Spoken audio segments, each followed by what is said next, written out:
Kabilang ang Negros Island sa mga napuruhan sa panalasan ng Bagyong Tino. Nagbistulang dagat na kulay putik ang baha sa ilang kansada sa Canlaon, Negros Oriental.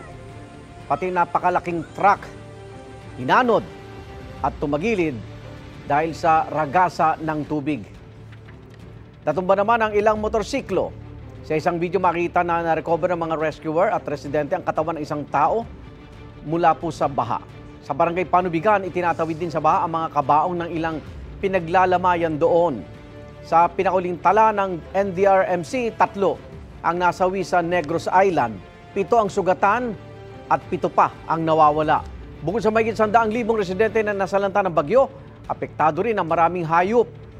Sa Bacolod City, nasira ang ilang pasilidad ng isang animal shelter dahil sa malakas na hangin na nagpatumba sa mga puno. Igan, mauna ka sa mga balita, mag-subscribe na sa GMA Integrated News sa YouTube para sa iba't ibang ulat sa ating bansa.